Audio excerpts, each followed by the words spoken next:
안녕하세요. 블랙보시 마스터 신입니다. 2025년 1회 도덕 기출문제 풀이 시작합니다. 1번은 윤리학이고요. 규범 윤리학은 도덕적 행위의 근거가 되는 도덕 원리나 인간의 성품에 관해 탐구하고 이를 바탕으로 도덕적 문제의 해결과 실천 방안을 제시하는 것입니다. 그래서 실천 윤리학은 도덕 현상과 문제를 명확하게 기술하고 기술된 현상 등을 관해 인과관계를 설명하면서 생명윤리는 생명복제, 유전자 치료, 동물 실험, 동물 권리에 대해 이야기하고요. 사회윤리는 직업과 청렴, 사회 정의와 국가와 시민에 대해서 이야기하고 과학윤리는 과학기술과 정보사회에서 필요한 윤리를 말하고요. 환경윤리는 환경 문제와 기후변화에 대한 논의입니다. 기술윤리학은 특정 국가나 지역의 문화적 관습을 객관적으로 기술하고 묘사 및 서술하는 것이고, 메타윤리학은 도덕적 언어의 의미를 분석하고 도덕적 추론의 정당성을 검증하기 위한 논리를 분석하는 것입니다. 그래서 실천윤리 분야를 물어봤는데요. 기후변화와 인간과 자연의 공존에 대해서 이야기하고 있는 실천윤리는 바로 환경윤리입니다. 장자는 도가의 대표적인 사상가로 노자의 사상을 계승했고요. 장자의 주장은 재물론이 있는데 재물론은 만물이 가지런하다입니다. 그리고 자망과 심재에 대해서 이야기했는데요. 자망은 앉아서 이즘이라는 뜻으로 육신과 자아에 대한 집착을 버리고 도와 하나가 되는 경지를 추구하는 것을 말합니다. 심재는 마음을 비운다라는 뜻이고 잡념과 사욕을 버리고 마음을 고요한 상태로 만드는 것을 말합니다. 그리고 장자는 죽음에 대해서는 인간이 개입할 수 없는 필연적 과정이고 자연스러운 것이라고 이야기하면서 삶은 기의 모임이고 죽음은 기의 흩어짐이다라고 정의했습니다. 그래서 죽음을 걱정할 필요가 없다라고 했습니다. 도가의 대표 사상가인 노자의 사상을 계승한 사람으로 도의 관점에서 만물의 평등한 가치, 재물론을 계승하고 자망과 심재를 수양법으로 제시한 사람이 바로 장자입니다. 도덕적 탐구는 윤리 문제에서 도덕적 판단의 근거를 찾고 이를 실천하는 과정으로 도덕적 사고를 통해 이루어지는 이론적이고 지적인 활동을 가리킵니다. 탐구 대상의 옳고 그름, 선과 악을 따져보아 행위의 정당화와 도덕적 실천에 중점을 두고요. 그래서 도덕적 추론은 도덕적 원리와 사심 판단을 통해서 도덕 판단을 하게 됩니다. 그때 이성적 사고인 논리적 사고, 합리적 사고, 비판적 사고, 그리고 정서적 측면인 공감과 배려가 함께 고려되어야 합니다. 그래서 논리적 사고는 주장에 모순과 오류가 없는지 타당한지 검토하는 것이고, 합리적 사고는 보편적으로 인정되는 이치에 맞는 사고이고, 비판적 사고는 어떤 주장을 그대로 받아들이는 것이 아니라 논리 합리적 사고를 통해 되짚어 보는 것을 말합니다. 도덕적 탐구 방법은 토론하거나 그리고 비판적 사고를 하거나 그리고 합리적 추론을 통해서 도덕적 탐구가 일어납니다. 그래서 답은 4번입니다. 소수자 우대 정책은 인종과 성별 등의 이유로 차별을 받아온 소수자에 대해서 차별로 인한 불이익을 보상해주는 정책인데요. 이 정책을 하는 이유는 총 4가지가 있는데 정의, 책임, 배려, 그리고 공정한 경쟁입니다. 정의는 모든 사람을 공평하게 대우하는 것으로 차별을 받았으니까 우리가 기회를 더 줄게 이고요. 책임은 사회가 도움을 줄 책임이 있다라고 이야기하고요.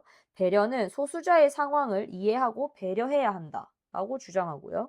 그리고 과거에 불공정했던 조건을 바로잡기 위해 기회를 제공하는 것이라고 말합니다. 그래서 예시는 농어촌 지역 학생을 위한 대의 특별 전형 과정이 있고요. 장애인 의무 고용 제도 혹은 여성 고용 할당 제도가 있고요. 미국 같은 경우에는 대학 입시에서 흑인과 라틴계 학생을 우대하는 것이 있습니다.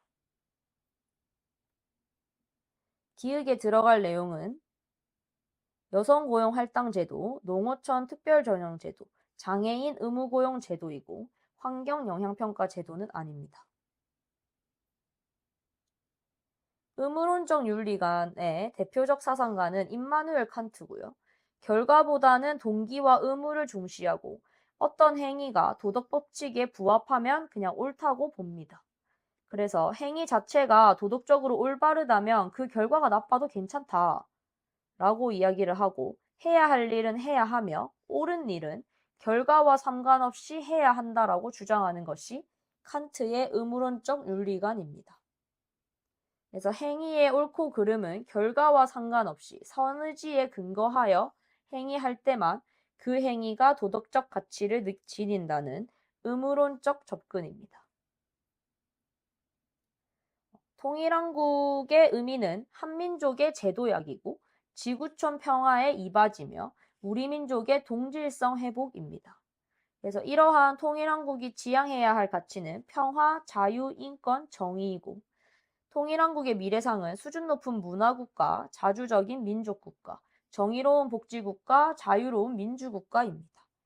이러한 통일과 관련된 쟁점은 돈인데요. 분담비용, 통일비용, 통일편익이 있습니다. 그래서 분담비용은 지금 현재 남북 분단으로 인해서 발생하고 있는 유무형의 지출 비용을 말하고요.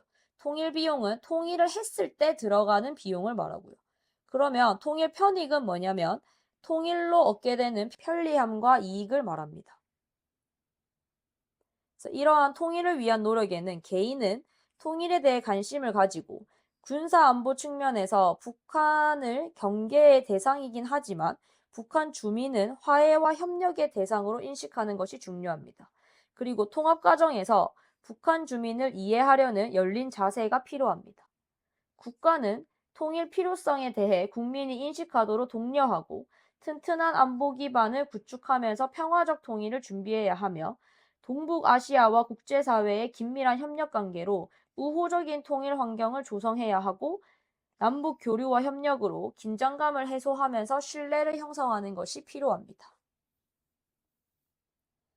가와 나에 들어갈 내용인데요. 남북한은 통일해야 하는가에 대한 찬성 논거로는요, 우리 민족의 동질성 회복과 지구촌의 평화 실현에 기여 맞습니다.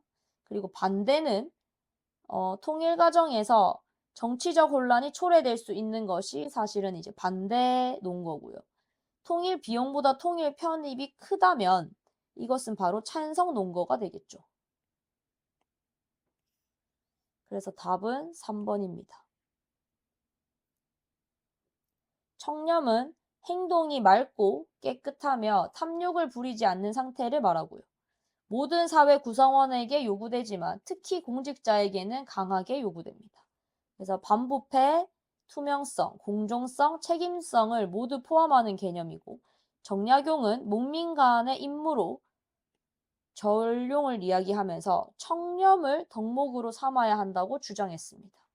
그래서 이러한 청렴의 필요성은 올바른 인격을 형성하여 자아 실현에 도움을 주고, 공정하고 투명한 사회가 밑바탕이 되어 공동체 발전에 도움을 주고, 개인과 사회의 안정과 행복에 기여합니다. 답은 청렴으로 행동이 맑고 탐욕을 부리지 않는 상태, 눈앞의 이익보다는 옳음을 중시하는 자세입니다. 해외 원조는 선진국이 개발도상국에게 경제적, 물질적, 기술적 지원을 제공하는 것인데요.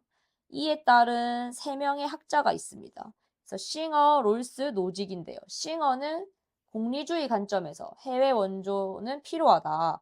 절대적 빈곤으로 고통받는 사람들을 도와주는 것은 윤리적으로 당연히 해야 한다고 주장하고요. 롤스는 정의론자고요. 그래서 차등의 원칙에 의해서 정의로운 사회는 가장 불리한 사람에게 유리해야 한다고 주장합니다. 그래서 불리한 여건으로 인해 고통받는 사회를 질서 정연한 사회가 되도록 돕는 것이 인류의 도덕적 의무이다라고 주장하고요. 노직은 자유지상주의 관점에서 개인의 재산권과 자유를 중시합니다.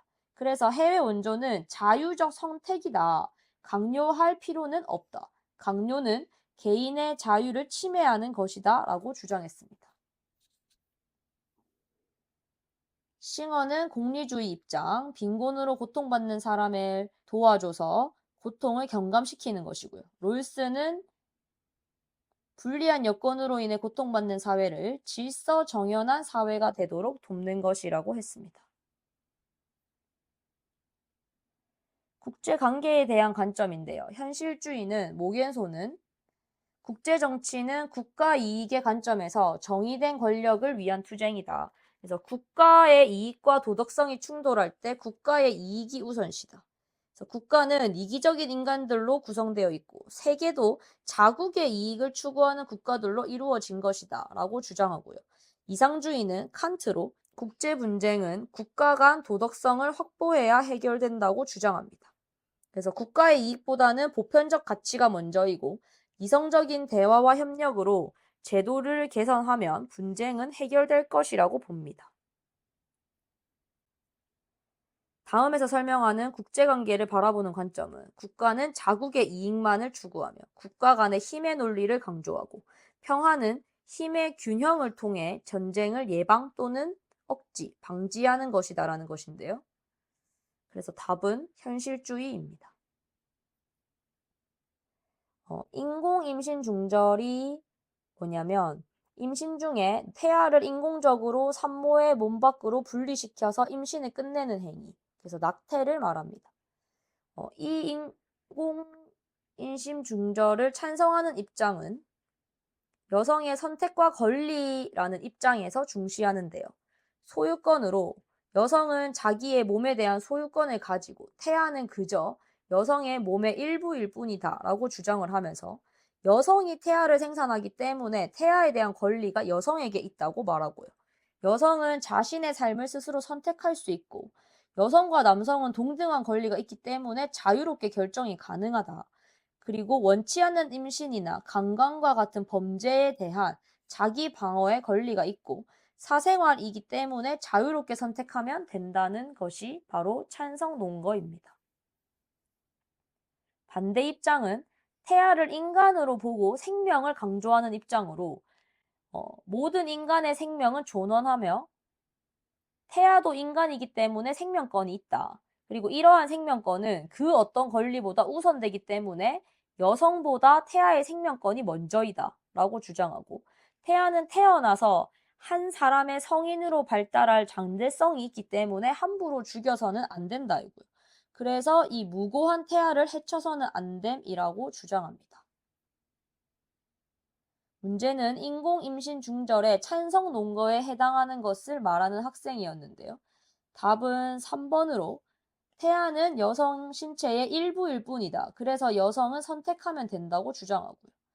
학생 1과 학생 2 그리고 학생 4는 인공 임신 중절에 대해 반대하는 입장으로 태아가 생명이 있다. 무고한 인간 죽이면 안 된다. 태아는 인간이다. 잠재성이 있다. 라고 주장합니다. 가족 간의 윤리는 전통 사회에서는 부자 유친, 부자 자효, 수족지의, 형우 제공과 같은 유교적 사상이 있었고요.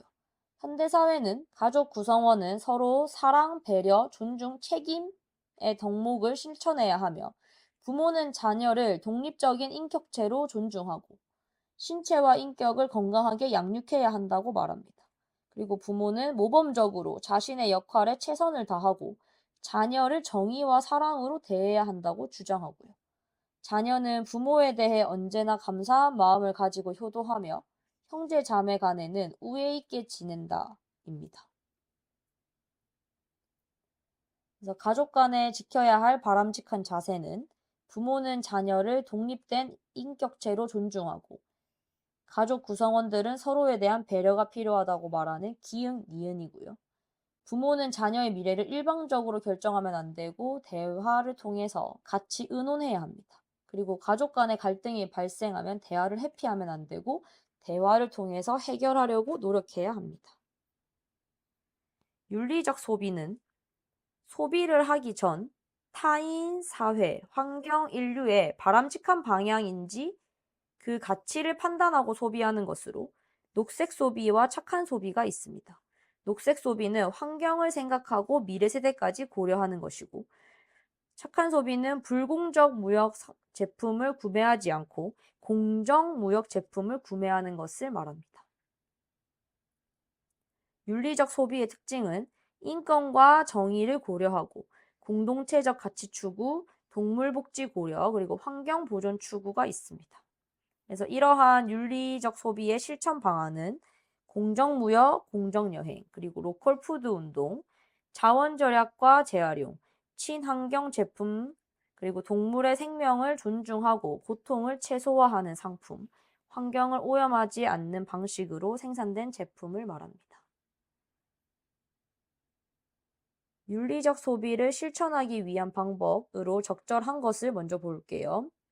동물복지 인증을 받은 상품을 구매하도록 노력하고, 생산자를 보호하는 공정무역 상품을 구매하고, 환경적으로 건전하고 지속 가능한 소비를 합니다. 답은 2번으로 노동자의 인권을 침해한, 그래서 안 좋은 기업의 제품을 소비하면 안 됩니다. 그리고 지역에서 생산된 먹거리를 그 지역에서 소비하는 것이 바로 로컬 푸드 운동으로, 장거리 운송을 거치지 않고 안전하고 건강한 지역 농산물을 구매하려는 운동입니다.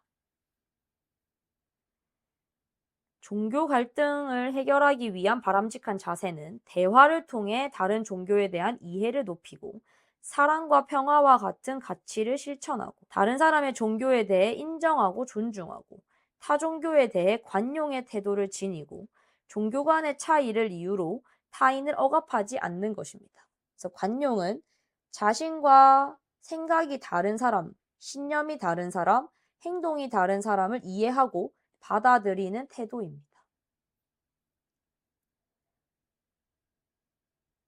그래서 문제에서 종교 갈등 해결을 위해 필요한 덕목은 바로 관용입니다. 에리 프롬은 사랑의 기술이라는 책을 쓴 사람인데요. 이 프롬은 사랑은 수동적이거나 소유적인 감정이 아니라 성장과 성수, 인격적 성취를 촉진하는 능동적인 활동이라고 보았고, 프롬이 말하는 진정한 사랑은 생산적 사랑, 개성을 존중하는 사랑, 공동의 성장과 상호 이해를 촉진시키는 사랑을 말합니다. 그래서 프롬이 말한 사랑의 4요소는 존경, 책임, 이해, 보호로 상대를 있는 모습 그대로 인정하고 좋은 부모가 그러는 것처럼 누군가를 지켜보는 행위고 상대의 고유한 특성을 알고 상대의 입장에서 보는 것이 필요하고 사랑하고 있는 사람의 생명과 성장에 대한 적극적 관심이 필요하다고 했습니다.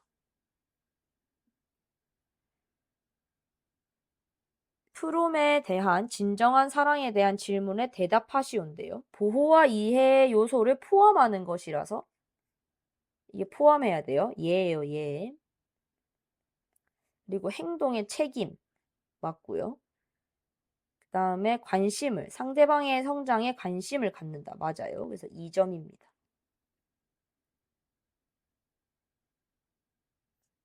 과학기술 발달로 인해 긍정적인 측면은 삶의 질의 향상, 생명 연장과 건강 증진, 정보의 접근성 확대, 그리고 생산성과 효율성 증가, 환경 문제 해결 가능성이 있고요. 부정적 측면에서는 인간 소외, 윤리적 문제, 환경 파괴, 정보 격차와 그다음에 기술 중독 및 의존이 있습니다. 그래서 과학기술 발달에 따른 긍정적 측면은 난치병 치료가 있습니다.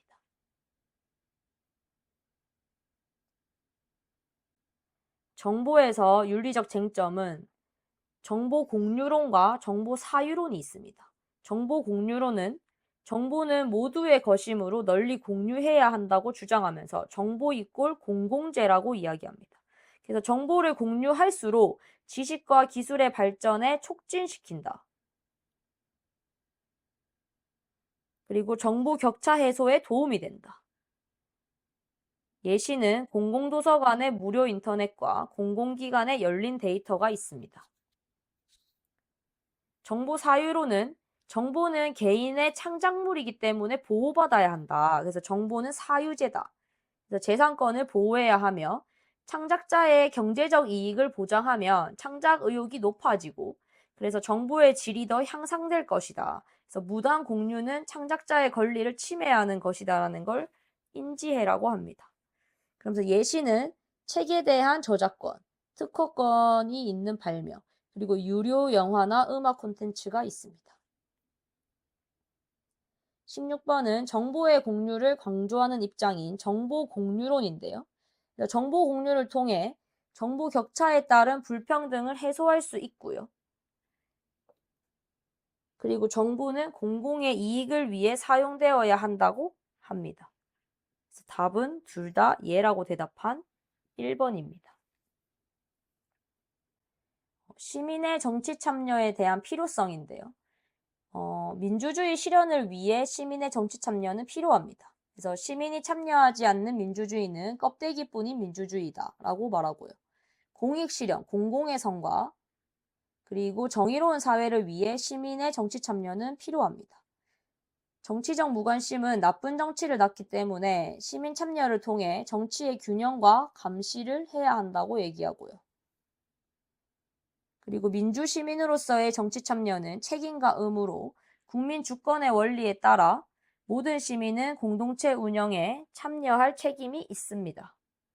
그래서 시민 정치 참여 방법은 대표적인 것이 선거이고요. 좀 더 나아가면 시민단체 활동과 정책 제안, 그리고 캠페인 등이 있습니다. 그러면 시민이 정치에 참여함으로써 얻을 수 있는 효과는 민주주의 사회가 강화되고요. 개인의 성장과 공동체 문제가 해결되는 것에 있습니다. 시민의 정치 참여가 필요한 이유는 공정한 사회 제도 수립, 시민 각자의 권리 보장, 사회 정체의 공공선의 증진이고 답은 4번으로 일부 특권층의 이익만을 극대화하기 위해서는 시민의 정치 참여가 필요 없죠. 오히려 이것을 하지 않게 하기 위해서 시민의 정치 참여가 필요합니다.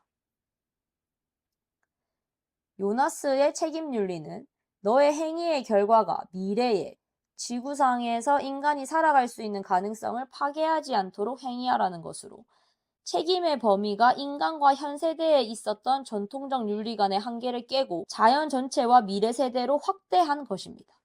그래서 과학기술의 발전이 사회에 미치게 될 결과를 예측하여 이에 대한 도덕적 책임을 져야 하며 위험한 예측이 되면 우리는 하지 않아야 된다. 그래서 포기할 줄 아는 겸손한 자세가 필요하다고 주장했습니다. 그래서 너의 행위의 결과가 미래에도 인간이 존속할 가능성을 파괴하지 않도록 행위하라는 것은 바로 요나스입니다. 다문화 정책은 동화주의, 문화다원주의, 다문화주의가 있는데요. 동화주의는 비주류 문화에 대해서 존중이 없어요. 그래서 주류 문화에 완전히 통합되어 버리는 걸 이야기하고 예를 들어서 용광로 이론이 있습니다. 그래서 다양한 물질이 용광로에 녹아서 형체를 잃고 하나로 만들어지듯이 하나의 문화를 만든다는 입장이고요. 문화다원주의는 소수의 문화의 정체성을 인정합니다. 그러나 주류 문화가 주체가 되어야 한다는 주장으로 국수 대접 이론이 있습니다. 그래서 국수가 주된 역할을 하고 고명이 부수적인 역할을 하듯이 주류 문화와 비주류 문화가 공존하되 국수, 주류 문화가 바로 주된 역할을 하는 것입니다. 다문화주의는 이민자의 문화를 존중하고 자율성을 인정하며 문화 다양성을 실현하고자 하는 것으로 샐러드볼 이론과 모자이크 이론이 있습니다. 샐러드볼을 보면 다른 맛을 가진 채소와 과일이 그릇 안에서 서로 조화를 이루듯이 다양한 문화가 평등하게 조화를 이루어야 한다고 주장하고요. 모자이크 이론도 각 조각이 하나의 모자이크를 이루는 것처럼 서로 다른 문화를 인정해야 한다고 주장합니다. 다문화 사회에서 동화주의의 입장인데요. 동화주의는 하나의 문화에 완전히 들어가는 것을 말합니다. 그래서 그것이 바로 소수 문화를 주류 문화에 통합한다고 말한 학생사가 정답입니다. 생태 중심주의는 전인론적 관점으로 생태계 전체를 도덕적 고려의 대상으로 보는 입장입니다. 그래서 레오폴드의 대지윤리가 있는데요. 레오폴드는 도덕 공동체의 범위를 동물, 식물, 흙, 물, 그러니까 환경까지 포함한 전체 대지로 봐야 한다고 주장합니다. 그리고 심층 생태주의는 하나의 존재는 개체적 존재로서 존재하는 것이 아니라 다른 존재와의 관계 속에서 존재한다. 그래서 다른 존재와의 관계성 속에서 그 본질을 파악할 수 있다고 하면서 공동체 중심을 이야기합니다. 그래서 한계는 생태계의 전체의 선을 위해서 개별 구성원들이 희생당할 수도 있습니다. 생태 중심주의 사상가인 레오폴드의 관점에 대해서 체크 표시를 한 아이를 골라라고 되어 있는데요. 자연을 전일론적 관점에서 바라보고요. 인간은 자연보다 우월한 지위가 아니라 인간과 자연이 동등합니다. 그래서 아니고, 그 다음에 생태계 전체가 도덕적 고려의 범위에 포함된다라서 답은 A입니다. 예술은 미적 가치를 추구하고 인간의 감정을 표현하고 아름다움과 관련된 새로운 가치를 만드는 활동이나 그 산물인데요. 예술 지상주의와 도덕주의가 있습니다. 예술 지상주의는 예술 그 자체나 예술적 아름다움을 목적으로 하다 보니 예술의 자율성을 강조하고 예술에 대한 윤리적 규제에 대해 반대합니다. 그래서 순수 예술론으로 예술의 판단 기준은 미적 가치라고 주장합니다. 도덕주의는 올바른 품성을 기르고 도덕적 교훈이나 모범을 제공해야 한다고 주장하면서 예술의 사회성을 강조하고 예술에 대한 적절한 규제가 필요하다고 주장합니다. 그래서 참여 예술론으로 다양한 사회 활동 중의 하나로 사회 모순 비판과 사회 발전에 이바지해야 한다고 주장합니다. 예술 지상주의 입장을 고르면 되는데요. 예술을 위한 예술이고요. 예술의 자율성을 보장하는 것이 바로 예술 지상주의입니다. 그래서 윤리적 기준으로 예술을 평가하고 예술은 감상자에게 도덕적 교훈을 줘야 한다라고 주장하는 것이 바로 예술 도덕주의입니다.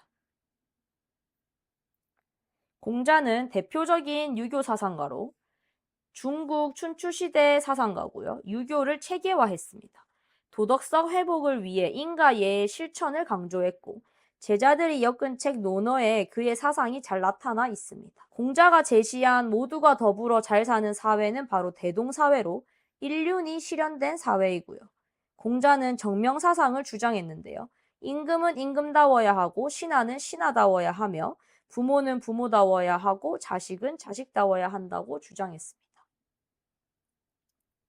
그래서 임금은 임금다워야 하며 아버지는 아버지다워야 한다라고 주장한 공자의 주장은 바로 정명사상입니다.